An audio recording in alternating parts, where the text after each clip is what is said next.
Hi hello ನಮಸ್ಕಾರ ಸ್ನೇಹಿತರೆ. ಇವತ್ತಿನ ಈ ಒಂದು ವಿಡಿಯೋದಲ್ಲಿ ಆನ್ಲೈನ್ನಲ್ಲಿ ಜಾತಿ ಮತ್ತು ಆದಾಯ ಪ್ರಮಾಣ ಪತ್ರವನ್ನು ಅರ್ಜಿ ಸಲ್ಲಿಸುವುದು ಯಾವ ರೀತಿ, ಹಾಗೆ ಅದಕ್ಕೆ ಬೇಕಾಗುವಂಥ ದಾಖಲಾತಿಗಳು ಏನು ಎಂದು ಸಂಪೂರ್ಣವಾದ ಮಾಹಿತಿಯ ನಮಗೆ ತಿಳಿಸ್ಕೊಡ್ತಾ ಹೋಗ್ತೀನಿ. ಇದುವರೆಗೂ ನನ್ನ ಒಂದು ಯೂಟ್ಯೂಬ್ ಚಾನಲನ್ನು ಸಬ್ಸ್ಕ್ರೈಬ್ ಮಾಡ್ಕೊಂಡಿಲ್ಲ ಅಂದರೆ ಆದಷ್ಟು ಬೇಗನೆ ಸಬ್ಸ್ಕ್ರೈಬ್ ಮಾಡ್ಕೊಳ್ಳಿ, ಹಾಗೆ ಬೆಲ್ ಐಕನ್ ಮೇಲೆ ಕ್ಲಿಕ್ ಮಾಡ್ಕೊಳ್ಳಿ ಸ್ನೇಹಿತರೆ. ನಾನು ಮಾಡುವಂತಹ ಪ್ರತಿಯೊಂದು ವಿಡಿಯೋದ ನೋಟಿಫಿಕೇಷನ್ನ ನೀವು ಪಡ್ಕೊಳ್ಬೋದು. ಬನ್ನಿ ಸ್ನೇಹಿತರೆ, ಈಗ ಮೊದಲೇದಾಗಿ ಜಾತಿ ಮತ್ತು ಆದಾಯ ಪ್ರಮಾಣ ಪತ್ರಕ್ಕೆ ಬೇಕಾಗುವಂಥ ದಾಖಲಾತಿಗಳು ಏನಂತ ನಿಮಗೆ ತಿಳಿಸ್ಕೊಡ್ತಾ ಹೋಗ್ತೀನಿ. ಸೊ ಮೊದಲೇದಾಗಿ ಮೇಲ್ ಐ ಡಿ ಕಂಪಲ್ಸರಿಯಾಗಿ ಇರಬೇಕಾಗತ್ತೆ, ಹಾಗೆ ಆಧಾರ್ ಕಾರ್ಡ್ಗೆ ಮೊಬೈಲ್ ಸಂಖ್ಯೆ ಲಿಂಕ್ ಇರಬೇಕಾಗತ್ತೆ. ಓಕೆ, ಕ್ಯಾಂಡಿಡೇಟ್ದು ಆಧಾರ್ ಕಾರ್ಡ್ ಇರಬೇಕು, ಹಾಗೆ ಕ್ಯಾಂಡಿಡೇಟ್ದು ಟಿ ಸಿ ಅಥವಾ ಸ್ಟಡಿ ಸರ್ಟಿಫಿಕೇಟ್ ಇರಬೇಕಾಗತ್ತೆ. ಒಂದು ವೇಳೆ ಟಿ ಸಿ ಇಲ್ಲ, ಸ್ಟಡಿ ಸರ್ಟಿಫಿಕೇಟ್ ಇಲ್ಲ ಅಂತಂದರೆ ನೀವು ₹100 ಬಾಂಡ್ ಪೇಪರ್ನ ಈ ರೀತಿಯಾಗಿ ತೆಗೆಸ್ಬಿಟ್ಟು ಲಾಯರ್ ಹತ್ರ ಅಫಿಡೇವಿಟ್ ಮಾಡಿಸ್ಬೇಕಾಗತ್ತೆ ಸ್ನೇಹಿತರೆ. ಹಾಗೆ ಕ್ಯಾಂಡಿಡೇಟ್ದು ಹೆಸರು ರೇಷನ್ ಕಾರ್ಡಲ್ಲಿ ಇತ್ತಂದರೆ ರೇಷನ್ ಕಾರ್ಡ್ ಅಪ್ಲೋಡ್ ಮಾಡಬೇಕಾಗತ್ತೆ, ಹಾಗೆ ವೋಟರ್ ಐ ಡಿಯನ್ನು ನೀವು ಅಪ್ಲೋಡ್ ಮಾಡಬೇಕಾಗತ್ತೆ ಸ್ನೇಹಿತರೆ. ಓಕೆ, ಈಗ ನಮಗೆ ಇವೆಲ್ಲ ಡಾಕ್ಯುಮೆಂಟ್ಸ್ ಇದಾವಲ್ಲ, ಸೊ ಹಾಗಾಗಿ ನಾನು ಹೊಸ ಟ್ಯಾಬನ್ನು ಓಪನ್ ಮಾಡಿಕೊಂಡು ನೆಕ್ಸ್ಟು ಭೂಮಿ ಲಾಗಿನ್ ಅಂತ ಇದೆ ಸ್ನೇಹಿತರೆ. ಸೊ ಈ ಒಂದು ನನಗೆ ಈಗಾಗಲೇ ಭೂಮಿ ಲಾಗಿನ್ ಇದೆ, ಸೊ ಹಾಗಾಗಿ ನಾನು ಭೂಮಿ ಲಾಗಿನ್ಗೆ ಹೋಗಿಬಿಟ್ಟು ಅಪ್ಲಿಕೇಶನ್ನ ಹಾಕ್ಕೊಳ್ತೀನಿ. ಸೊ ಇಲ್ಲಿ ನಮಗೆ ಭೂಮಿ ಹೈ ವ್ಯಾಲೆಟ್ ಸರ್ವಿಸಸ್ ಅಂತ ಶೋ ಆಗ್ತಾ ಇದೆ. ಸೊ ಇಲ್ಲಿ ನಮಗೆ ನೋಡ್ತಾ ಇರ್ಬೋದು, enter your user I D ಅಂತ ಕೇಳ್ತಾ ಇದೆ. ಸೊ ಹಾಗೆ ಪಾಸ್ವರ್ಡ್ ಕೂಡ ಕೇಳ್ತಾ ಇದೆ. ಸೊ ನಮಗೆ ಇಲ್ಲಿ ಯೂಸರ್ ಐ ಡಿ ಮತ್ತು ಪಾಸ್ವರ್ಡು ಯಾವ ರೀತಿ ರಿಜಿಸ್ಟ್ರೇಷನ್ ಮಾಡಿಕೊಳ್ಬೇಕು ಅಂತ ಹೇಳ್ಬಿಟ್ಟು ಈಗಾಗಲೇ ನಾನು ಒಂದು ವಿಡಿಯೋವನ್ನು ಮಾಡಿದ್ದೇನೆ. ಆ ವಿಡಿಯೋದ ಡಿಸ್ಕ್ರಿಪ್ಷನ್ನಲ್ಲಿ ಕೆಳಗಡೆ ಲಿಂಕನ್ನು ಕೊಟ್ಟಿರ್ತೀನಿ. ಆ ಒಂದು ವಿಡಿಯೋವನ್ನು ನೋಡಿಕೊಂಡು ನಿಮ್ಮ ಒಂದು ಭೂಮಿ ಲಾಗಿನ್ ರಿಜಿಸ್ಟ್ರೇಷನ್ನ ಮಾಡ್ಕೊಳ್ಬೋದು, ಅದು ಕೂಡ ಫ್ರೀ ಆಫ್ ಕಾಸ್ಟಲ್ಲಿ. ಓಕೆ, ಈಗ ನನಗೆ ಯೂಸರ್ ಐ ಡಿ ಪಾಸ್ವರ್ಡ್ ಗೊತ್ತಿದೆ, ಸೊ ಹಾಗಾಗಿ ನಾನು ಇಲ್ಲಿ ಯೂಸರ್ ಐ ಡಿಯನ್ನು ನಾನು ಎಂಟ್ರಿ ಮಾಡ್ಕೊಳ್ತೇನೆ ಸ್ನೇಹಿತರೆ. ಓಕೆ, ಈಗ ಯೂಸರ್ ಐ ಡಿ ಎಂಟ್ರಿ ಮಾಡಿಬಿಟ್ಟು ಸೈಡ್ ಇದೆಯಲ್ಲ ಅದ್ರ ಮೇಲೆ ಕ್ಲಿಕ್ ಮಾಡ್ಕೊಳ್ಳೋಣ. ಕ್ಲಿಕ್ ಮಾಡ್ಕೊಂಡ ನಂತರ ನೆಕ್ಸ್ಟ್ ನಿಮಗೆ ಇಲ್ಲಿ ಪಾಸ್ವರ್ಡ್ ಎಂಟ್ರಿ ಮಾಡೋದಕ್ಕೆ ಕೇಳುತ್ತೆ. ಸೊ ಈಗ ನನಗೆ ಪಾಸ್ವರ್ಡ್ ಗೊತ್ತಿದೆ, ಸೊ ಅದು ಯಾವ ರೀತಿ ಅಂತ ಗೊತ್ತಿದೆ, ಅದನ್ನು ಎಂಟ್ರಿ ಮಾಡ್ಕೊಳ್ತೀನಿ. ನಿಮ್ಗೆ ಏನಾದರೂ ಪಾಸ್ವರ್ಡ್ ಗೊತ್ತಿಲ್ಲಪ್ಪ ಅಂದರೆ ಫರ್ಗೆಟ್ ಪಾಸ್ವರ್ಡನ್ನು ಯಾವ ರೀತಿ ಸೆಟ್ ಮಾಡೋದಂತ ಈಗಾಗಲೇ ಒಂದು ವಿಡಿಯೋ ಮಾಡಿದ್ದೀನಿ. ಆ ವಿಡಿಯೋದ ಲಿಂಕನ್ನು ಕೂಡ ನಾನು ಕೆಳಗಡೆ ಡಿಸ್ಕ್ರಿಪ್ಷನಲ್ಲಿ ಕೊಟ್ಟಿರ್ತೀನಿ ಸ್ನೇಹಿತರೆ, ಅದನ್ನು ನೋಡಿಕೊಂಡು ಪಾಸ್ವರ್ಡನ್ನು ರೀಸೆಟ್ ಮಾಡ್ಕೋಬೋದು. ಸೊ ಈಗ ಕೆಳಗಡೆ ಏನು ಕ್ಯಾಪ್ಚಾ ಕೋಡ್ ಕಾಣ್ತಾ ಇದೆಯಲ್ಲ, ಆ ಒಂದು ಕ್ಯಾಪ್ಚಾ ಕೋಡನ್ನು ನಾನು ಇಲ್ಲಿ ಎಂಟ್ರಿ ಮಾಡ್ಕೊಳ್ತಾ ಇದ್ದೀನಿ. ನೀವು ಕೂಡ ಕ್ಯಾಪ್ಚಾ ಕೋಡನ್ನು ಎಂಟ್ರಿ ಮಾಡಿಕೊಂಡು ಕೆಳಗಡೆ ಪ್ರೊಸೀಡ್ ಆಪ್ಷನ್ ಕಾಣ್ತಾ ಇದೆಯಲ್ಲ, ಈ ಒಂದು ಆಪ್ಷನ್ ಮೇಲೆ ಕ್ಲಿಕ್ ಮಾಡ್ಕೊಳ್ಬೇಕಾಗತ್ತೆ. ಕ್ಲಿಕ್ ಮಾಡ್ಕೊಂಡ ನಂತರ ಇಲ್ಲಿ OTP send to your registered mobile number ಅಂತ ತೋರಿಸುತ್ತೆ. ಅಂದರೆ ಈಗ ನಾವು ಭೂಮಿ ಲಾಗಿನ್ನಲ್ಲಿ ರಿಜಿಸ್ಟ್ರೇಷನ್ ಮಾಡಿಸಿರುವಂಥ ಮೊಬೈಲ್ ಸಂಖ್ಯೆಗೆ 6 ಅಂಕಿಯ OTP ಬರುತ್ತೆ ಸ್ನೇಹಿತರೆ. ಆ ಒಂದು OTP ನೀವು ವೆರಿಫಿಕೇಷನ್ ಮಾಡ್ಕೊಳ್ಬೇಕಾಗತ್ತೆ. ಈಗ OTP ನಾನು ಎಂಟ್ರಿ ಮಾಡಿಬಿಟ್ಟು ಕೆಳಗಡೆ ಲಾಗಿನ್ ಆಪ್ಷನ್ ಮೇಲೆ ಕ್ಲಿಕ್ ಮಾಡ್ಕೊಳ್ತಾ ಇದ್ದೀನಿ. ಕ್ಲಿಕ್ ಮಾಡ್ಕೊಂಡ ನಂತರ ನೆಕ್ಸ್ಟ್ ನಿಮಗೆ ಭೂಮಿ ಲಾಗಿನ್ಗೆ ಸಕ್ಸಸ್ಫುಲ್ಲಿಯಾಗಿ ಲಾಗಿನ್ ಆಗ್ತೀರಾ. ಸೊ ಇಲ್ಲಿ ನೋಡ್ತಾ ಇರ್ಬೋದು, ಐ ವ್ಯಾಲೆಟ್ ಸರ್ವಿಸಸ್ ಅಂತ ಓಪನ್ ಆಗಿದೆ. ನೆಕ್ಸ್ಟ್ ನಿಮ್ಗೆ ಇಲ್ಲಿ ನಾಡ ಕಚೇರಿ ಸರ್ವಿಸಸ್ ಅಂತ ಕಾಣ್ತಾ ಇದೆಯಲ್ಲ, ಈ ಒಂದು ಆಪ್ಷನ್ನ ನೀವು ಸೆಲೆಕ್ಟ್ ಮಾಡ್ಕೊಳ್ಬೇಕಾಗತ್ತೆ. ಈಗ ನಾನು ಅದನ್ನು ಸೆಲೆಕ್ಟ್ ಮಾಡ್ಕೊಂಡಿದ್ದೀನಿ. ಸೆಲೆಕ್ಟ್ ಮಾಡ್ಕೊಂಡ ನಂತರ ನೆಕ್ಸ್ಟ್ ನಿಮಗೆ ನಾಡ ಕಚೇರಿ ವೆಬ್ಸೈಟು ಓಪನ್ ಆಗುತ್ತೆ, ಆವೃತ್ತಿ 5.0 ಅಂತ. ಸೊ ಇಲ್ಲಿ ನೀವು ಮೊದಲಿದಾಗಿ ಹೊಸ ವಿನಂತಿ ಅಂತ ಕಾಣ್ತಾ ಇದೆಯಲ್ಲ, ಅದರ ಮೇಲೆ ಕ್ಲಿಕ್ ಮಾಡ್ಕೊಳ್ಳಿ. ಕ್ಲಿಕ್ ಮಾಡ್ಕೊಂಡಾಗ ಜಾತಿ ಪ್ರಮಾಣ ಪತ್ರ ಅಂತ ಬರುತ್ತೆ. ಸೊ ಇಲ್ಲಿ SC ಮತ್ತು ST ಹಾಗೆ ಕ್ಯಾಟಗರಿ 1ನಲ್ಲಿ ಬರುವಂತಹ ಅಭ್ಯರ್ಥಿಗಳಿಗೆ ಜಾತಿ ಪ್ರಮಾಣ ಪತ್ರ ಸಪ್ರೇಟ್ ಆಗಿರುತ್ತೆ, ಹಾಗೆ ಆದಾಯ ಪ್ರಮಾಣ ಪತ್ರ ಸಪ್ರೇಟ್ ಆಗಿರುತ್ತೆ. ಸೊ ಹಾಗಾಗಿ ನಾವು ಇಲ್ಲಿ ಜಾತಿ ಪ್ರಮಾಣ ಪತ್ರವನ್ನು ನಾನು ಸೆಲೆಕ್ಟ್ ಮಾಡ್ಕೊಂಡಿದ್ದೀನಿ. ನೆಕ್ಸ್ಟ್ ನಿಮ್ಗೆ ಇಲ್ಲಿ ಡೀಟೇಲ್ಸ್ ಎಲ್ಲ ಶೋ ಆಗುತ್ತೆ. ಕೆಳಗಡೆ ಮುಂದುವರಿಸಿ ಅಂತ ಆಪ್ಷನ್ ಇದೆಯಲ್ಲ, ಈ ಒಂದು ಆಪ್ಷನ್ ಮೇಲೆ ಕ್ಲಿಕ್ ಮಾಡ್ಕೊಳ್ಳೋಣ.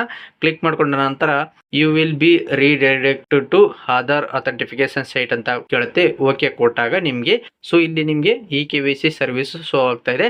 ನೆಕ್ಸ್ಟ್ ನಿಮ್ಮ ಇಲ್ಲಿ ಅಭ್ಯರ್ಥಿಯ ಆಧಾರ್ ಕಾರ್ಡ್ ಸಂಖ್ಯೆಯನ್ನು ನೀವು ಎಂಟ್ರಿ ಮಾಡ್ಕೊಳ್ಬೇಕಾಗತ್ತೆ. ಅಂದರೆ ನೀವೇನು ಯಾರ್ದು ಕ್ಯಾಸ್ಟ್ ಇನ್ಕಮ್ ಅಪ್ಲಿಕೇಶನ್ ಆಗ್ತಾ ಇದ್ರಲ್ಲ ಅವರ ಒಂದು ಆಧಾರ್ ಕಾರ್ಡ್ ನಂಬರ್ನ ನೀವು ಎಂಟ್ರಿ ಮಾಡ್ಕೊಳ್ಬೇಕಾಗತ್ತೆ. ಈಗ ನನ್ನ ಒಂದು ಅಭ್ಯರ್ಥಿಯ ಆಧಾರ್ ಕಾರ್ಡ್ ಸಂಖ್ಯೆಯನ್ನು ನಾನು ಎಂಟ್ರಿ ಮಾಡ್ಕೊಳ್ತೀನಿ. ಓಕೆ, ಈಗ ಆಧಾರ್ ಸಂಖ್ಯೆಯನ್ನು ಎಂಟ್ರಿ ಮಾಡಿಬಿಟ್ಟು ಇಲ್ಲಿ ಕೆಳಗಡೆ ಟಿಕ್ ಅಂತ ಮಾಡ್ಕೊಳ್ಳಿ. ಅಂದರೆ ನನ್ನ ಒಂದು ಆಧಾರ್ ಮಾಹಿತಿ ನೀಡುತ್ತೇನೆ ಅಂತಬಿಟ್ಟು ಟಿಕ್ ಮಾಡಿಕೊಂಡು ನೆಕ್ಸ್ಟ್ ಕೆಳಗಡೆ ಮೂವ್ ಮಾಡಿದಾಗ ಇಲ್ಲಿ ದೃಢೀಕರಣದ ವಿಧಾನವನ್ನು ಆಯ್ಕೆ ಮಾಡಿ ಅಂತ ಬರುತ್ತೆ. ಸೊ ಇಲ್ಲಿ OTP ಆಪ್ಷನ್ ಇದೆ, ಅದನ್ನು ಸೆಲೆಕ್ಟ್ ಮಾಡ್ಕೊಳ್ಬೇಕಾಗತ್ತೆ. ಅದನ್ನು ಸೆಲೆಕ್ಟ್ ಮಾಡ್ಕೊಂಡಾಗ ನೆಕ್ಸ್ಟ್ ಕೆಳಗಡೆ ಮೂವ್ ಮಾಡಿದಾಗ ನಿಮಗೆ OTP ಪಡೆಯಿರಿ ಅಂತ ಬರುತ್ತೆ. ಈ ಒಂದು ಆಪ್ಷನ್ನ ನೀವು ಸೆಲೆಕ್ಟ್ ಮಾಡ್ಕೊಳ್ಬೇಕಾಗತ್ತೆ. ಸೆಲೆಕ್ಟ್ ಮಾಡ್ಕೊಂಡ ನಂತರ OTPಯನ್ನು SMS ಮೂಲಕ ಕಳಿಸಲಾಗಿದೆ ಅಂತ ಬರುತ್ತೆ. ಓಕೆ ಕೊಡಿ. ಈಗ ನಿಮ್ಮ ಒಂದು ಆಧಾರ್ ಕಾರ್ಡಲ್ಲಿ ಲಿಂಕ್ ಆಗಿರುವಂತಹ ಮೊಬೈಲ್ ಸಂಖ್ಯೆಗೆ 6 ಅಂಕಿಯ OTPಯನ್ನು ಕಳಿಸಲಾಗುತ್ತೆ. ಸೊ ಆ ಒಂದು OTPಯನ್ನು ನೀವು ಇಲ್ಲಿ ಎಂಟ್ರಿ ಮಾಡ್ಕೊಳ್ಬೇಕಾಗತ್ತೆ ಸ್ನೇಹಿತರೆ. ಓಕೆ ಸ್ನೇಹಿತರೆ, ಈಗ ನನಗೆ OTP ಬಂದಿದೆ. ಆ ಒಂದು OTPಯನ್ನು ನಾನು ಎಂಟ್ರಿ ಮಾಡ್ಕೊಳ್ತೀನಿ. ಓಕೆ, ಈಗ OTP ಎಂಟ್ರಿ ಮಾಡಿಬಿಟ್ಟು ಕೆಳಗಡೆ ಸಲ್ಲಿಸಿ ಅಂತ ಇದೆಯಲ್ಲ, ಈ ಒಂದು ಆಪ್ಷನ್ನ ಕ್ಲಿಕ್ ಮಾಡ್ಕೊಳ್ಳೋಣ. ಕ್ಲಿಕ್ ಮಾಡ್ಕೊಂಡ ನಂತರ ನೆಕ್ಸ್ಟ್ ನಿಮಗೆ ಆಧಾರ್ ಕಾರ್ಡಲ್ಲಿರುವಂಥ ಡೀಟೇಲ್ಸ್ ಎಲ್ಲ ಫೆಚ್ ಆಗುತ್ತೆ. ಓಕೆ ಸ್ನೇಹಿತರೆ, ಈಗ ನೀವು ನೋಡ್ತಾ ಇರ್ಬೋದು ಇಲ್ಲಿ ಆಧಾರ್ ಕಾರ್ಡ್ ಡೀಟೇಲ್ಸ್ ಎಲ್ಲ ಫೆಚ್ ಆಗಿದೆ. ಸೊ ಇಲ್ಲಿ ಜಿಲ್ಲೆ ಬಳ್ಳಾರಿ ಆಲ್ರೆಡಿ ಸೆಲೆಕ್ಟ್ ಆಗಿದೆ, ಹಾಗೆ ತಾಲೂಕು ಕೂಡ ಬಳ್ಳಾರಿ ಅಂತ ಸೆಲೆಕ್ಟ್ ಆಗಿದೆ. ನೆಕ್ಸ್ಟ್ ಗ್ರಾಮೀಣ ಪ್ರದೇಶ ಅಂತ ಸೆಲೆಕ್ಟ್ ಆಗಿದೆ. ನೆಕ್ಸ್ಟ್ ಇಲ್ಲಿ ಹೋಬಳಿ ಸೆಲೆಕ್ಟ್ ಮಾಡಿ ಅಂತ ಬರುತ್ತೆ. ಸೊ ಇಲ್ಲಿ ನಮಗೆ ಬಳ್ಳಾರಿ ಬರುತ್ತೆ ಹೋಬಳಿ. ಸೊ ಇಲ್ಲಿ ನಮಗೆ ಲೀಸ್ಟಲ್ಲಿ ಹೆಸರು ಬಂದಿಲ್ಲ. ಸೊ ಹಾಗಾಗಿ ನಾವೇನು ಮಾಡಬೇಕಂದ್ರೆ ಇಲ್ಲಿ ಗ್ರಾಮೀಣ ಅಂತ ಇದೆಲ್ಲ ನಗರ ಪ್ರದೇಶ ಅಂತ ಸೆಲೆಕ್ಟ್ ಮಾಡ್ಕೊಳ್ಳೋಣ. ಒಂದ್ಸರಿ ಸೆಲೆಕ್ಟ್ ಮಾಡಿಕೊಂಡು ಮತ್ತೆ ಇನ್ನೊಂದು ಸಾರಿ ಗ್ರಾಮೀಣ ಪ್ರದೇಶ ಅಂತ ಕ್ಲಿಕ್ ಮಾಡ್ಕೊಳ್ಳೋಣ. ಕ್ಲಿಕ್ ಮಾಡ್ಕೊಂಡಾಗ ನೆಕ್ಸ್ಟ್ ನಿಮ್ಗೆ ಇಲ್ಲಿ ಹೋಬಳಿ ಆಯ್ಕೆ ಮಾಡಿ ಅಂತಂದಾಗ ಸೊ ಇಲ್ಲಿ ನೋಡ್ತಾ ಇರ್ಬೋದು ಮತ್ತೆ ಬಳ್ಳಾರಿ ರಿಫ್ರೆಶ್ ಆಗಿದೆ. ಸೊ ಆಗ ಬಳ್ಳಾರಿ ಅಂತ ಸೆಲೆಕ್ಟ್ ಮಾಡ್ಕೊಳ್ತೀನಿ. ನೆಕ್ಸ್ಟ್ ಇಲ್ಲಿ ಗ್ರಾಮ ಆಯ್ಕೆ ಮಾಡಿ ಅಂತ ಬರುತ್ತೆ. ಸೊ ಇಲ್ಲಿ ನಿಮ್ಮ ಒಂದು ಗ್ರಾಮ ಹೆಸರು ಏನಿರುತ್ತೆ ಆ ಒಂದು ಗ್ರಾಮದ ಹೆಸರನ್ನು ನೀವು ಸರಿಯಾಗಿ ಸೆಲೆಕ್ಟ್ ಮಾಡ್ಕೊಳ್ಬೇಕಾಗತ್ತೆ. ನೆಕ್ಸ್ಟ್ ಇಲ್ಲಿ ಅರ್ಜಿದಾರರ ಹೆಸರು ಅಂತ ಬರುತ್ತೆ. ಸೊ ಆಯ್ಕೆ ಮಾಡಿಕೊಂಡಾಗ ಇಲ್ಲಿ 4 ಆಪ್ಷನ್ಸ್ಗಳೇ ಇದೆ ಸ್ನೇಹಿತರೆ. ಮೊದಲನೇದಾಗಿ ಶ್ರೀ, ಶ್ರೀಮತಿ, ಕುಮಾರಿ ಮತ್ತು ಕುಮಾರ್ ಅಂತ. ಸೊ ಇಲ್ಲಿ ಭಾಳಷ್ಟು ಜನರು ಕನ್ಫ್ಯೂಸನ್ನು ಮಾಡ್ಕೊಳ್ತಾರೆ. ಸೊ ಮದುವೆ ಆದಂಥ ಕ್ಯಾಂಡಿಡೇಟ್ಗೆ ಶ್ರೀ ಅಂತ ಹಾಕ್ತಾರೆ, ಮದುವೆ ಆದಂಥ ಹೆಣ್ಮಕ್ಕಳಿಗೆ ಶ್ರೀಮತಿ ಹಾಕ್ತಾರೆ. ಸೊ ಮದುವೆ ಆಗದ ಈ ಹುಡುಗಿಯರಿಗೆ ಕುಮಾರಿ ಅಂತಾರೆ. ಸೊ ಮದುವೆ ಆಗಲಿರದ ಹುಡುಗರಿಗೆ ಕುಮಾರ್ ಅಂತ ಬರುತ್ತೆ. ಸೊ ಈಗ ಮದುವೆ ಆಗಿದೆ, ಸೊ ಹಾಗಾಗಿ ನಾನು ಶ್ರೀಮತಿ ಅಂತ ಹಾಕ್ಕೊಂಡಿದ್ದೀನಿ. ನೆಕ್ಸ್ಟ್ ಇಲ್ಲಿ ತಂದೆ ಅಥವಾ ಗಂಡನ ಹೆಸರು. ಸೊ ಆಯ್ಕೆ ಮಾಡಿಕೊಂಡಾಗ ಇಲ್ಲಿ 2 ಆಪ್ಷನ್ಸ್ ಇದೆ ಸ್ನೇಹಿತರೆ. ಒಂದು ಬಿನ್ ಅಂತ ಇದೆ, ಇನ್ನೊಂದು ಕೊಂಗ್ ಅಂತ ಇದೆ ಸ್ನೇಹಿತರೆ. ಸೊ ಈಗ ನಮಗೆ ಇಲ್ಲಿ ಬಿನ್ ಎದಕ್ಕೆ ಸೆಲೆಕ್ಟ್ ಮಾಡ್ತಾರಪ್ಪ ಅಂತಂದರೆ, ಸೊ ಇಲ್ಲಿ ನೀವು ಯಾರ ಒಂದು ತಂದೆ ಹೆಸರು ಹಾಕ್ತಾ ಇದ್ದೀರಾ ಅಂತಂದರೆ ಬಿನ್ ಅಂತ ಸೆಲೆಕ್ಟ್ ಮಾಡ್ಕೊಳ್ಬೇಕಾಗತ್ತೆ. ಓಕೆ, ಇಲ್ಲಿ ಗಂಡನ ಹೆಸರು ಹಾಕ್ತೀರಿ ಅಂತಂದರೆ ಕೊಂಗ್ ಅಂತ ಸೆಲೆಕ್ಟ್ ಮಾಡ್ಕೊಳ್ಬೇಕಾಗತ್ತೆ. ಸೊ ಈಗ ನಾನು ಗಂಡನ ಹೆಸರು ಹಾಕ್ತಾ ಇದ್ದೀನಿ. ಸೊ ಹಾಗಾಗಿ ನಾನು ಕೊಂಗ್ ಅಂತ ಸೆಲೆಕ್ಟ್ ಮಾಡ್ಕೊಳ್ತೀನಿ. ಓಕೆನಾ. ಸೊ ಬಹಳಷ್ಟು ಜನರು ಕನ್ಫ್ಯೂಸ್ ಮಾಡ್ಕೊಳ್ತಾ ಇದ್ದಾರೆ. ಸೊ ಇಲ್ಲಿ ನಮಗೆ ಕನ್ನಡ ಟೈಪ್ ಮಾಡಬೇಕು. ಸೊ ಇಲ್ಲಿ ಕನ್ನಡ ಟೈಪ್ ಮಾಡೋಕೆ ಹೋದರೆ ಇಲ್ಲಿ ಇಂಗ್ಲೀಷಲ್ಲಿ ಟೈಪಿಂಗ್ ಆಗ್ತಾಯಿದೆ. ಸೊ ಅದಕ್ಕೋಸ್ಕರ ನಾವು ಏನು ಮಾಡಬೇಕು ಅಂದರೆ, ಸೊ ನಾನು ಗೂಗಲ್ ಇನ್ಪುಟ್ ಟೂಲ್ಸ್ ಅಂತ ಹೇಳ್ಬಿಟ್ಟು ಅದನ್ನು ಎಕ್ಸ್ಟ್ರಾಕ್ಟ್ ಮಾಡ್ಕೊಂಡಿದ್ದೀನಿ. ಅದು ಯಾವ ರೀತಿ ಎಕ್ಸ್ಟ್ರಾಕ್ಟ್ ಮಾಡೋದು ಅಂತ ಹೇಳ್ಬಿಟ್ಟು ಈಗಾಗಲೇ ಒಂದು ವಿಡಿಯೋವನ್ನು ಮಾಡಿದ್ದೀನಿ ಸ್ನೇಹಿತರೆ. ಆ ಒಂದು ವಿಡಿಯೋವನ್ನು ಕೆಳಗಡೆ ಡಿಸ್ಕ್ರಿಪ್ಷನಲ್ಲಿ ಕೊಟ್ಟಿರ್ತೀನಿ. ಅದನ್ನು ನೋಡಿಕೊಂಡು ನಿಮ್ಮ ಒಂದು ಗೂಗಲ್ ಇನ್ಪುಟ್ ಟೂಲ್ಸನ್ನು ಇನ್ಸ್ಟಾಲ್ ಮಾಡ್ಕೋಬೋದು. ನೆಕ್ಸ್ಟ್ ಇಲ್ಲಿ ಕನ್ನಡ ಅಂತ ಬರುತ್ತೆ. ಸೊ ಅದ್ರ ಮೇಲೆ ಕ್ಲಿಕ್ ಮಾಡ್ಕೊಳ್ಳೋಣ. ಕ್ಲಿಕ್ ಮಾಡ್ಕೊಂಡಾಗ ನೀವು ಕೀಬೋರ್ಡಲ್ಲಿ ಇಂಗ್ಲೀಷ್ ಟೈಪ್ ಮಾಡಿದ್ರೆ ಆಟೋಮೆಟಿಕ್ಕಾಗಿ ಕನ್ನಡ ಟ್ರಾನ್ಸ್ಲೇಟ್ ಆಗುತ್ತೆ. ನೋಡ್ತಾ ಇರ್ಬೋದು ಇಲ್ಲಿ ನಿಮಗೆ EM ಅಂತ ಅಂದರೆ ಎಮ್ ಅಂತ ಬರುತ್ತೆ. ಸೊ ಅದನ್ನೇ ಯಾವುದಾದ್ರೂ ಸರಿಯಾಗಿ ಸೆಲೆಕ್ಟ್ ಮಾಡ್ಕೊಳ್ಳಿ. ನೋಡ್ತಾ ಇರ್ಬೋದು ಈಗ ಚಂದ್ರಶೇಖರ್ ಅಂತ ನಾನು ಸರಿಯಾಗಿ ಟೈಪ್ ಮಾಡಿದ್ದೀನಿ. ಸೊ ಅದರಲ್ಲಿ ನಿಮಗೆ ಟ್ರಾನ್ಸ್ಲೇಟ್ ಆಗಿಬಿಟ್ಟು ಕೆಳಗಡೆ ಸರಿಯಾದ ಒಂದು ಆಪ್ಷನ್ಸ್ ಬರುತ್ತೆ, ಅದನ್ನು ನೀವು ಸೆಲೆಕ್ಟ್ ಮಾಡ್ಕೊಳ್ಬೇಕಾಗತ್ತೆ. ತಾಯಿಯ ಹೆಸರು, ಸೊ ತಾಯಿಯ ಹೆಸರನ್ನು ನಾವು ಇಲ್ಲಿ ಹಾಕ್ಕೊಳ್ಬೇಕಾಗತ್ತೆ. ಸೊ ಸೇಮು ಇಂಗ್ಲೀಷಲ್ಲಿ ಟೈಪ್ ಮಾಡಿದ್ರೆ ಆಟೋಮೆಟಿಕ್ಕಾಗಿ ಕನ್ನಡ ಶೋ ಆಗುತ್ತೆ. ಯಾವುದು ಸರಿ ಇದೆ ಅದನ್ನು ಸೆಲೆಕ್ಟ್ ಮಾಡ್ಕೊಳ್ಳಿ. ಈಗ ನಮಗೆ ಇಲ್ಲಿ ಕನ್ನಡ ಟೈಪ್ ಮಾಡೋದು ಸಾಕಾಗಿದೆ. ಸೊ ಹಾಗಾಗಿ ನಾವು ಇದನ್ನು ಆಫ್ ಮಾಡ್ಕೊಳ್ಳೋಣ. ಓಕೆನಾ. ಕ್ಲಿಕ್ ಮಾಡಿಕೊಂಡ್ರೆ ಈ ಥರ ಆಫ್ ಆಗೋಗುತ್ತೆ. ನೆಕ್ಸ್ಟು ಇಲ್ಲಿ ಈ ವಿಳಾಸ ಆಟೋಮೆಟಿಕ್ಕಾಗಿ ನಿಮ್ಮ ಒಂದು ಆಧಾರ್ ಕಾರ್ಡಲ್ಲಿ ಏನಿದೆ ಅದೆಲ್ಲ ಫೆಚ್ ಆಗಿದೆ. ಹಾಗೆ ಪಿನ್ ಕೋಡ್ ಕೂಡ ಸೆಲೆಕ್ಟ್ ಆಗಿದೆ. ಸೊ ಇಲ್ಲಿ ಮೊಬೈಲ್ ಸಂಖ್ಯೆ ಅಂತ ಕೇಳ್ತಾ ಇದೆ. ನೀವೇನಾದರೂ ನಿಮ್ಮ ಒಂದು ಮೊಬೈಲ್ ಮುಖಾಂತರ ಲಾಗಿನ್ ಆದರೆ ಇಲ್ಲಿ ಆ ಮೊಬೈಲ್ ನಂಬರ್ ಆಟೋಮೆಟಿಕ್ಕಾಗಿ ಫಿಲ್ ಆಗಿರುತ್ತೆ. ಓಕೆ, ಈಗ ನಾವು ಭೂಮಿ ಲಾಗಿನ್ ಮುಖಾಂತರ ಲಾಗಿನ್ ಮಾಡಿದ್ದೀವಲ್ಲ, ಸೊ ಹಾಗಾಗಿ ಮೊಬೈಲ್ ಸಂಖ್ಯೆಯನ್ನು ಎಂಟ್ರಿ ಮಾಡೋದಕ್ಕೆ ಕೇಳುತ್ತೆ. ಸೊ ಈಗ ನಾನು ಕಸ್ಟಮರ್ದು ಮೊಬೈಲ್ ನಂಬರ್ನ ಎಂಟ್ರಿ ಮಾಡ್ಕೊಳ್ತೀನಿ ಸ್ನೇಹಿತರೆ. ಎಂಟ್ರಿ ಮಾಡಿಕೊಂಡು OTP ಕಳಿಸಿ ಅಂತ ಬರುತ್ತೆ. ಅದ್ರ ಮೇಲೆ ಕ್ಲಿಕ್ ಮಾಡಿಕೊಂಡಾಗ ನಿಮ್ಮ ಒಂದು ಮೊಬೈಲ್ ಸಂಖ್ಯೆಗೆ OTP ಬರುತ್ತೆ ಸ್ನೇಹಿತರೆ. ಅಂದರೆ ಈಗ ಮೇಲ್ಗಡೆ ಏನು ಮೊಬೈಲ್ ನಂಬರ್ ಎಂಟ್ರಿ ಮಾಡಿದ್ದೀವಲ್ಲ ಆ ಒಂದು ಮೊಬೈಲ್ ಸಂಖ್ಯೆಗೆ 6 ಅಂಕಿಯ OTP ಬರುತ್ತೆ. ಆ ಒಂದು OTPಯನ್ನು ನಾವು ಇಲ್ಲಿ ಎಂಟ್ರಿ ಮಾಡ್ಕೊಳ್ಬೇಕಾಗತ್ತೆ. ಓಕೆ, ಈಗ ನನಗೆ OTP ಬಂದಿದೆ ಸ್ನೇಹಿತರೆ. ಆ ಒಂದು OTPಯನ್ನು ನಾನು ಎಂಟ್ರಿ ಮಾಡ್ಕೊಳ್ತೀನಿ. ನೀವು ಕೂಡ ನಿಮ್ಮ ಒಂದು OTPಯನ್ನು ಎಂಟ್ರಿ ಮಾಡ್ಕೊಳ್ಳಿ. ಎಂಟ್ರಿ ಮಾಡಿಕೊಂಡು ಸೈಡ್ಗೆ ಪರಿಶೀಲಿಸಿ ಅಂತ ಬರುತ್ತೆ, ಅದನ್ನು ಕ್ಲಿಕ್ ಮಾಡ್ಕೊಳ್ಳಿ. ಕ್ಲಿಕ್ ಮಾಡಿಕೊಂಡಾಗ OTP ವೆರಿಫೈಡ್ ಸಕ್ಸಸ್ಫುಲಿ ಅಂತ ಬರುತ್ತೆ. ನೆಕ್ಸ್ಟ್ ಇಲ್ಲಿ ಇಮೇಲ್ ಕೇಳ್ತಾ ಇದೆ ಸ್ನೇಹಿತರೆ. ಸೊ ಇಲ್ಲಿ ನಿಮಗೆ ಚಾಲ್ತಿಯಲ್ಲಿರುವಂತಹ ಇಮೇಲ್ ID ಕೊಡಬೇಕಾಗತ್ತೆ ಸ್ನೇಹಿತರೆ. ಯಾಕೆ ಅಂದರೆ ನಿಮ್ಮ ಒಂದು ಸರ್ಟಿಫಿಕೇಟು ಅಪ್ರೂವಲ್ ಆದಾಗ ನಿಮಗೆ ಮೇಲ್ ಐ ಡಿಗೆ ಕಳಿಸ್ತಾರೆ ಸ್ನೇಹಿತರೆ. ಓಕೆನಾ. ಸೊ ಅದಕ್ಕೋಸ್ಕರ ನೀವು ಚಾಲ್ತಿಯಲ್ಲಿರುವಂತಹ ಮೇಲ್ ಐ ಡಿಯನ್ನು ಎಂಟ್ರಿ ಮಾಡಿಕೊಂಡು OTP ಕಳಿಸಿ ಅಂತ ಕ್ಲಿಕ್ ಮಾಡ್ಕೊಳ್ಳಿ. ಕ್ಲಿಕ್ ಮಾಡ್ಕೊಂಡ ನಂತರ ನೆಕ್ಸ್ಟ್ OTP ಕಳಿಸಲಾಗಿದೆ ಅಂತ ಶೋ ಆಗುತ್ತೆ. ಅಂದರೆ ನಿಮ್ಮ ಒಂದು ಮೇಲ್ ಐ ಡಿಗೆ ಕೂಡ 6 ಅಂಕಿಯ OTPಯನ್ನು ಕಳಿಸಲಾಗಿರುತ್ತೆ. ಸೊ ಈಗ ನನಗೆ OTP ಬಂದಿದೆ ಸ್ನೇಹಿತರೆ ಮೇಲ್ ಐ ಡಿಗೆ. ಆ ಒಂದು OTPಯನ್ನು ನಾನು ಈಗ ಎಂಟ್ರಿ ಮಾಡ್ಕೊಳ್ತಾ ಇದ್ದೀನಿ. ನೀವು ಕೂಡ OTPಯನ್ನು ಎಂಟ್ರಿ ಮಾಡ್ಕೊಳ್ಳಿ. ಎಂಟ್ರಿ ಮಾಡಿಬಿಟ್ಟು ಪರಿಶೀಲಿಸಿ ಅಂತ ಕ್ಲಿಕ್ ಮಾಡ್ಕೊಳ್ಳಿ. ಕ್ಲಿಕ್ ಮಾಡ್ಕೊಂಡಾಗ ಇಲ್ಲಿ ನೋಡ್ತಾ ಇರ್ಬೋದು OTP ವೆರಿಫೈಡ್ ಸಕ್ಸಸ್ಫುಲಿ ಅಂತ ಬರುತ್ತೆ. ನೆಕ್ಸ್ಟ್ ಇಲ್ಲಿ ನಿಮ್ಮ ಪ್ರಮಾಣ ಪತ್ರವನ್ನು ಡಿಜಿಲಾಕರ್ಗೆ ತಳ್ಳಲು ನೀವು ಬಯಸುತ್ತೀರಾ ಅಂತ ಕೇಳ್ತಾ ಇದೆ. ಸೊ ಹೌದು ಅಂತ ನಾವು ಸೆಲೆಕ್ಟ್ ಮಾಡ್ಕೊಳ್ಬೇಕಾಗತ್ತೆ. ಸೊ ಪ್ರಮಾಣ ಪತ್ರ ವಿತರಣೆ ಆಲ್ರೆಡಿ ಸೆಲೆಕ್ಟ್ ಆಗಿದೆ. ನೆಕ್ಸ್ಟ್ ಮುಂದಿನದು ಅಂತ ಬರುತ್ತೆ, ಅದ್ರ ಮೇಲೆ ಕ್ಲಿಕ್ ಮಾಡ್ಕೊಳ್ಳೋಣ. ಕ್ಲಿಕ್ ಮಾಡ್ಕೊಂಡ ನಂತರ ನೆಕ್ಸ್ಟ್ ನಿಮಗೆ ಪ್ರಮಾಣ ಪತ್ರ ವಿವರಗಳು ಅಂತ ತೋರಿಸ್ತಾ ಇದೆ. ಸೊ ಇಲ್ಲಿ ನಮಗೆ ಯಾವ ಮೀಸಲಾತಿ ವರ್ಗದವರು ಅಂತ ಸೆಲೆಕ್ಟ್ ಮಾಡ್ಕೊಳ್ಬೇಕಾಗತ್ತೆ. ಇಲ್ಲಿ ಮೀಸಲಾತಿ ವರ್ಗ. ಸೊ ಆಯ್ಕೆ ಮಾಡಿದಾಗ ನಿಮಗೆ ಪ್ರವರ್ಗ 1, ಪ್ರವರ್ಗ 2A, 3B, 2B, 3B ಅಂತ ಬರುತ್ತದೆ. ಹಾಗೆ ಪರಿಶಿಷ್ಟ ಜಾತಿ, ಪರಿಶಿಷ್ಟ ಪಂಗಡ ಅಂತ. ಸೊ ಇವೆಲ್ಲ ಬರುತ್ತೆ. ಸೊ ನಿಮ್ಮ ಒಂದು ಕ್ಯಾಂಡಿಡೇಟ್ ಯಾರ್ದು ಕ್ಯಾಟಗರಿಗೆ ಸೇರಿದ್ದಾನೆ ಅದನ್ನು ಸೆಲೆಕ್ಟ್ ಮಾಡ್ಕೊಳ್ಳಿ. ಈಗ ನಾನು ಆಗ್ತಾ ಇರೋದು OBC ಲಿಂಗಾಯತ್ರದ್ದು. ಸೊ ಹಾಗಾಗಿ 3B ಅಂತ ಸೆಲೆಕ್ಟ್ ಮಾಡ್ಕೊಂಡಿದ್ದೀನಿ. ನೆಕ್ಸ್ಟು ಜಾತಿ ಆಯ್ಕೆ ಮಾಡಿಕೊಂಡಾಗ ಅದರಲ್ಲಿ ಹಲವಾರು ಜಾತಿಗಳು ಬರುತ್ತೆ. ಸೊ ನಾವಿಗೆ ಈಗ ವೀರಶೈವ ಲಿಂಗಾಯತ್ ಅಂತ ಬರುತ್ತೆ. ಸೊ ಹಾಗಾಗಿ ಇದನ್ನು ನಾನು ಸೆಲೆಕ್ಟ್ ಮಾಡ್ಕೊಳ್ತೇನೆ. ಓಕೆ. ನೆಕ್ಸ್ಟ್ ಇಲ್ಲಿ ಕುಟುಂಬದ ಒಟ್ಟು ವಾರ್ಷಿಕ ಆದಾಯ ಅಂದರೆ ಎಲ್ಲ ಮೂಲಗಳಿಂದ, ಅಂದರೆ ನಿಮ್ಮ ಒಂದು ಕುಟುಂಬಕ್ಕೆ ಎಷ್ಟು ಬರುತ್ತೆ ಅಂತ ಹೇಳ್ಬಿಟ್ಟು ಅಂದಾಜು ಮೇಲೆ ಹಾಕ್ಕೊಳ್ಬೇಕಾಗತ್ತೆ. ಇಲ್ಲಿ ನಾನು 18,000 ಅಂತ ಹಾಕ್ಕೊಂಡಿರ್ತೀನಿ. ಸೊ ಬಟ್ ಅವರು ಲೆಕ್ಕಾಧಿಕಾರಿಗಳ ಪ್ರಕಾರ ಅವರು ಒಂದು ಕ್ಯಾಲ್ಕುಲೇಟ್ ಮಾಡಿಕೊಂಡು ಹಾಕ್ತಾರೆ. ನೆಕ್ಸ್ಟ್ ನಮಗೆ ಇಲ್ಲಿ ಉದ್ದೇಶ ಅಂತ ಕಾಣ್ತಾ ಇದೆ. ಸೊ ಇಲ್ಲಿ ಆಯ್ಕೆ ಮಾಡಿಕೊಂಡಾಗ ನಮಗೆ ಇಲ್ಲಿ 3 ಆಪ್ಷನ್ಸ್ಗಳು ತೋರಿಸುತ್ತೆ. ಒಂದು ವಿದ್ಯಾಭ್ಯಾಸ, ಇನ್ನು ಒಂದು ನೌಕರಿ, ಇನ್ನೊಂದು ಇತರೆ. ಸೊ ಈಗ ನೀವೇನಾದರೂ ವಿದ್ಯಾಭ್ಯಾಸ ಮಾಡ್ತಾ ಇದ್ದೀರಪ್ಪ ಅಂತಂದರೆ ಸೊ ವಿದ್ಯಾಭ್ಯಾಸ ಅಂತ ಸೆಲೆಕ್ಟ್ ಮಾಡ್ಕೊಳ್ಳಿ. ನೀವೇನಾದರೂ ಗೌರ್ಮೆಂಟ್ ಜಾಬ್ಗೆ ಬೇಕು ಅಂತಂದ್ರಾಗ ನೌಕರಿಗೆ ಅಂತ ಸೆಲೆಕ್ಟ್ ಮಾಡ್ಕೊಳ್ಳಿ. ಇಲ್ಲಪ್ಪ ನಮಗೆ ಸರ್ಕಾರಿ ಸೇವೆಗಳು ಪಡೆಯೋದಕ್ಕೋಸ್ಕರ ಅಂತಂದರೆ ಈ ಥರ ಅಂತಿದೆಲ್ಲ ಅದನ್ನು ಸೆಲೆಕ್ಟ್ ಮಾಡ್ಕೊಳ್ಳಿ. ಸೊ ಇವರು ಮದುವೆ ಆಗಿದ್ದಾರೆ. ಸೊ ಹಾಗಾಗಿ ಸರ್ಕಾರಿ ಸೌಲಭ್ಯ ಪಡೆಯೋದಕ್ಕೋಸ್ಕರ ಬಳಸ್ತಾ ಇದ್ದಾರೆ. ಸೊ ಹಾಗಾಗಿ ಈ ಥರ ಅಂತ ಸೆಲೆಕ್ಟ್ ಮಾಡಿಕೊಂಡು ಮುಂದಿನದಂತ ಬರುತ್ತೆ, ಅದ್ರ ಮೇಲೆ ಕ್ಲಿಕ್ ಮಾಡ್ಕೊಳ್ಳೋಣ. ಕ್ಲಿಕ್ ಮಾಡ್ಕೊಂಡಾಗ ನಿಮಗೆ ಇಲ್ಲಿ ಭಾವಚಿತ್ರ ಅಪ್ಲೋಡ್ ಮಾಡೋದಕ್ಕೆ ಆಟೋಮೆಟಿಕ್ಕಾಗಿ ನಿಮ್ಮ ಒಂದು ಆಧಾರ್ ಕಾರ್ಡಲ್ಲಿ ಏನು ಫೋಟೋ ಇರುತ್ತೆ ಅದು ಆಟೋಮೆಟಿಕ್ಕಾಗಿ ಅಪ್ಲೋಡ್ ಆಗಿರುತ್ತೆ. ನೆಕ್ಸ್ಟ್ ಕೆಳಗಡೆ ಮೂವ್ ಮಾಡ್ತಾ ಹೋದಾಗ ಇಲ್ಲಿ ನೋಡ್ತಾ ಇರ್ಬೋದು ಅಗತ್ಯವಿರುವ ದಾಖಲಾತಿಗಳು ಅಪ್ಲೋಡ್ ಮಾಡಿ ಅಂತ ಬರುತ್ತೆ. ಮೊದಲೇ ಆಪ್ಷನ್ನು ಅಫಿಡವಿಟ್ ಸ್ವಯಂ ಅಂತ ಬರುತ್ತೆ. SC ST ಆಗಿ ಕ್ಯಾಟಗರಿ 1ರಲ್ಲಿ ಬರುವಂಥ ಅಭ್ಯರ್ಥಿಗಳಿಗೆ ಸಪರೇಟ್ ಒಂದು ಫಾರಮ್ ಬರುತ್ತೆ. ಅದನ್ನು ಡೌನ್ಲೋಡ್ ಮಾಡಿ ಫಿಲ್ ಮಾಡಿ ಅಪ್ಲೋಡ್ ಮಾಡಬೇಕಾಗತ್ತೆ. ಸೊ ಅದು ನಮಗೆ ಇವಾಗ ಅವಶ್ಯಕತೆ ಇಲ್ಲ. ನೆಕ್ಸ್ಟ್ ಇಲ್ಲಿ ಶಾಲಾ ದಾಖಲಾತಿ ಅಂತ ಬರುತ್ತೆ. ಸೊ ಇಲ್ಲಿ ನಮಗೆ TC ಅಥವಾ ಸ್ಟಡಿ ಸರ್ಟಿಫಿಕೇಟ್ ಅಥವಾ ಅಫಿಡೇವಿಟ್ ಅಂದರೆ ಬಾಂಡ್ ಪೇಪರ್ ಮಾಡಿಸಿರ್ತೀರಲ್ಲ 100 ರೂಪಾಯಿದು, ಅದನ್ನು ನೀವು ಇಲ್ಲಿ ಅಪ್ಲೋಡ್ ಮಾಡಬೇಕಾಗತ್ತೆ. ಈಗ ನನಗೆ TC ಇರೋದ್ರಿಂದ ಅದನ್ನು ಆಲ್ರೆಡಿ ಸ್ಕ್ಯಾನ್ ಮಾಡಿ ಇಟ್ಕೊಂಡಿದ್ದೀನಿ. ಅದನ್ನು ನಾನು ಚೂಸ್ ಮಾಡ್ಕೊಳ್ತೀನಿ. ನೆಕ್ಸ್ಟ್ ಇಲ್ಲಿ ಓಪನ್ ಅಂತ ಕೊಡ್ತಿದ್ದೀನಿ ಸ್ನೇಹಿತರೆ. ಓಪನ್ ಅಂತ ಕೊಟ್ಟು ನೆಕ್ಸ್ಟ್ ಇಲ್ಲಿ ಸೈಡಿಗೆ ಅಪ್ಲೋಡ್ ಡಾಕ್ಯುಮೆಂಟ್ ಅಂತ ಇದೆಲ್ಲ ಅದ್ರ ಮೇಲೆ ಕ್ಲಿಕ್ ಮಾಡಿಕೊಂಡಾಗ ನಮಗೆ ಆಟೋಮೆಟಿಕ್ಕಾಗಿ ಇಲ್ಲಿ ನೋಡ್ತಾ ಇರ್ಬೋದು ಫೈಲ್ ಅಪ್ಲೋಡೆಡ್ ಅಂತ ಬರುತ್ತೆ. ಕೆಳಗಡೆ ಪಡಿತರ ಚೀಟಿ ಅಂತ ತೋರಿಸ್ತಾ ಇದೆ. ಸೊ ಈಗ ಇವರ ಒಂದು ಹೆಸರು ಪಡಿತರ ಚೀಟಿಯಲ್ಲಿದೆ, ಅಂದರೆ ರೇಷನ್ ಕಾರ್ಡ್ನಲ್ಲಿ ಇದೆ. ಸೊ ಹಾಗಾಗಿ ರೇಷನ್ ಕಾರ್ಡನ್ನು ನಾನು ಇಲ್ಲಿ ಅಪ್ಲೋಡ್ ಮಾಡ್ತೀನಿ ಸ್ನೇಹಿತರೆ. ನೀವು ಕೂಡ ರೇಷನ್ ಕಾರ್ಡ್ ಇತ್ತಪ್ಪ ಅಂದರೆ ಅದನ್ನು ಅಪ್ಲೋಡ್ ಮಾಡ್ಕೊಳ್ಳಿ. ಈಗ ಓಪನ್ ಅಂತ ಕೊಟ್ಟು ನೆಕ್ಸ್ಟ್ ಸೈಡಿಗೆ ಅಪ್ಲೋಡ್ ಡಾಕ್ಯುಮೆಂಟ್ ಮೇಲೆ ಕ್ಲಿಕ್ ಮಾಡಿಕೊಂಡಾಗ ನಮಗೆ ಆಟೋಮೆಟಿಕ್ಕಾಗಿ ಇಲ್ಲಿ ನೋಡ್ತಾ ಇರ್ಬೋದು ಫೈಲ್ ಅಪ್ಲೋಡೆಡ್ ಅಂತ ಬರುತ್ತೆ.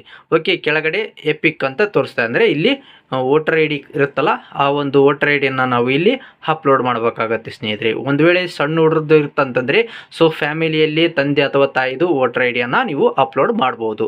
ಓಕೆ. ಈಗ ಓಪನ್ ಅಂತ ಕೊಡ್ತೀನಿ. ನೆಕ್ಸ್ಟ್ ಇಲ್ಲಿ ಸೈಡಿಗೆ ಅಪ್ಲೋಡ್ ಡಾಕ್ಯುಮೆಂಟ್ ಅಂತ ಇದೆಯಲ್ಲ ಅದ್ರ ಮೇಲೆ ಕ್ಲಿಕ್ ಮಾಡ್ಕೊಂಡಾಗ ಇಲ್ಲಿ ನೋಡ್ತಾ ಇರ್ಬೋದು ಫೈಲ್ ಅಪ್ಲೋಡೆಡ್ ಅಂತ ಬರುತ್ತೆ ಸ್ನೇಹಿತರೆ. ಓಕೆ. ಕೆಳಗಡೆ ನೋಡ್ತಾ ಇರ್ಬೋದು ಹಳೆ ಜಾತಿ ಪತ್ರ ಅಂತ ಬರ್ತಾ ಇದೆ. ಅಂದರೆ ಸೊ ಈಗ OBC ಅವರಿಗೆ ಬರೋದು 5 ವರ್ಷಕ್ಕೊಂದ್ಸರಿ ನೀವು ಕ್ಯಾಸ್ಟ್ ಇನ್ಕಮ್ ಸರ್ಟಿಫಿಕೇಟ್ ಚೇಂಜ್ ಮಾಡಬೇಕಾಗತ್ತೆ. ಸೊ ಹಾಗಾಗಿ ನಾವು ಇವರ ಒಂದು ಹಳೆಯ ಒಂದು ಜಾತಿ ಪ್ರಮಾಣ ಪತ್ರ ಇದೆ. ಸೊ ಹಾಗಾಗಿ ಅದನ್ನು ಸ್ಕ್ಯಾನ್ ಮಾಡಿ ಅಪ್ಲೋಡ್ ಮಾಡ್ತಾ ಇದ್ದೀನಿ.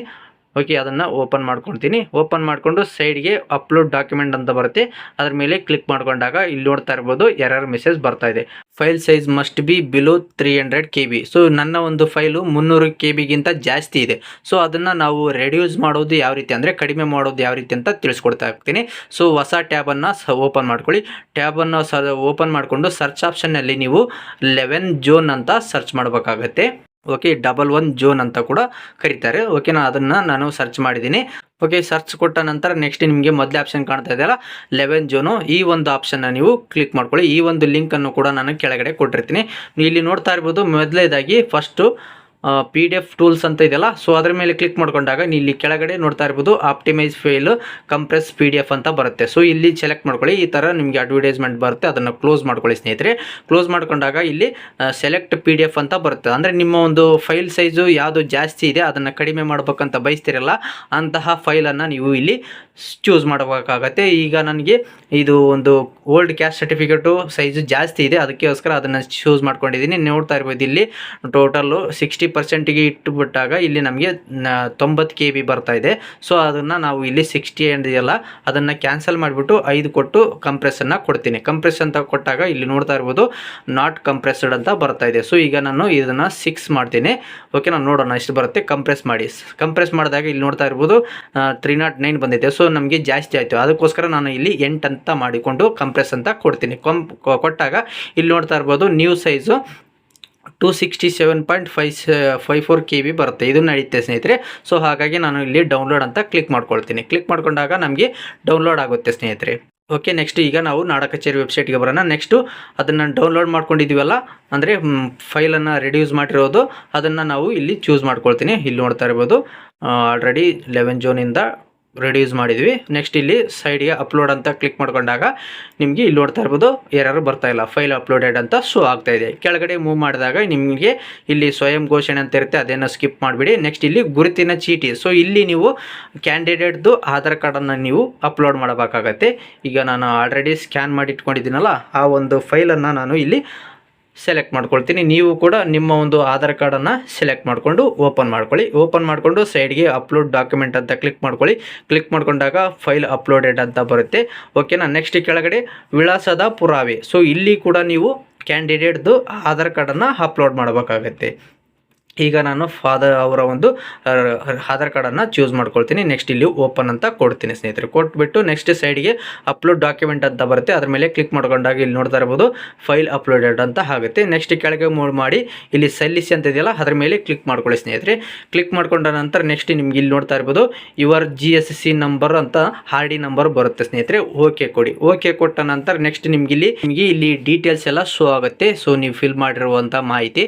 ಒಂದು ವೇಳೆ ನಿಮಗೆ ಇಲ್ಲಿ ಮಾಹಿತಿ ತಪ್ಪಾಗಿದೆ ಅಂತ ಅನಿಸಿದಲ್ಲಿ ನೀವು ಈ ಸೈನನ್ನು ಮಾಡೋದಕ್ಕೆ ಹೋಗಬೇಡಿ.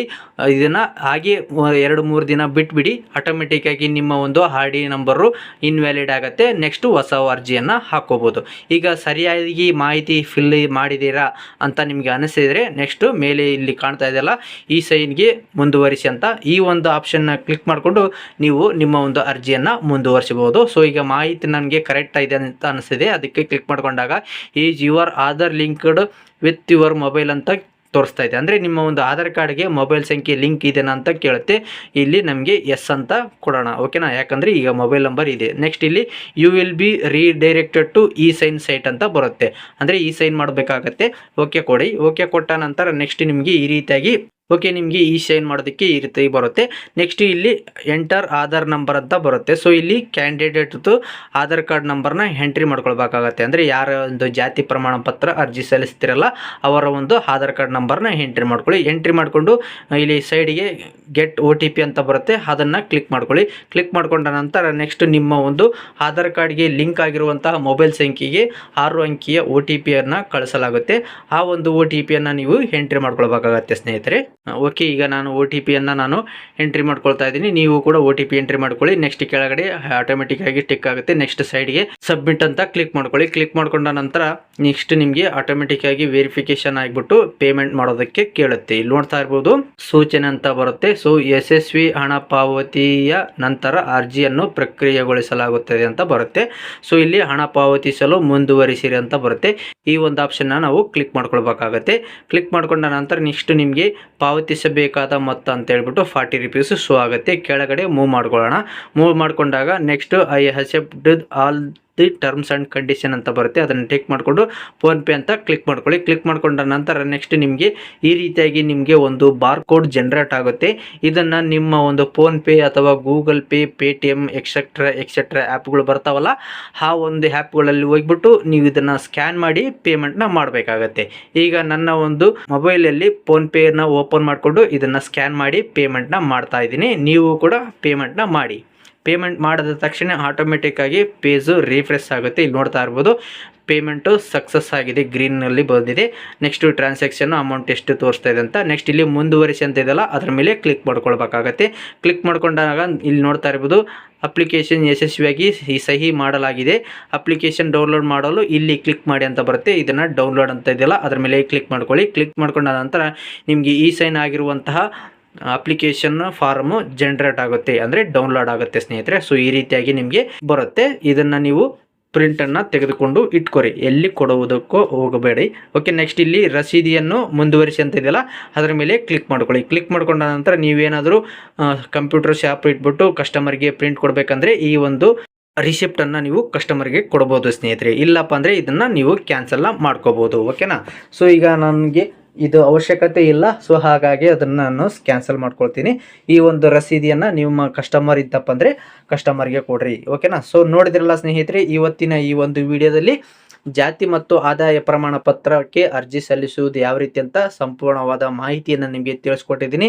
ಈ ಒಂದು ಮಾಹಿತಿ ಇಷ್ಟವಾದಲ್ಲಿ ಲೈಕ್ ಮಾಡಿ, ಈ ಒಂದು ವಿಡಿಯೋವನ್ನು ತಪ್ಪದೆ ಎಲ್ಲರಿಗೂ ಶೇರ್ ಮಾಡಿ. ಇದೇ ರೀತಿಯಾದ ಉಪಯುಕ್ತ ಮಾಹಿತಿಗಳಿಗಾಗಿ ನನ್ನ ಒಂದು ಯೂಟ್ಯೂಬ್ ಚಾನಲನ್ನು ಸಬ್ಸ್ಕ್ರೈಬ್ ಮಾಡ್ಕೊಳ್ಳಿ, ಹಾಗೆ ಸಪೋರ್ಟ್ ಮಾಡಿ ಸ್ನೇಹಿತರೆ. ತುಂಬ ಧನ್ಯವಾದಗಳು.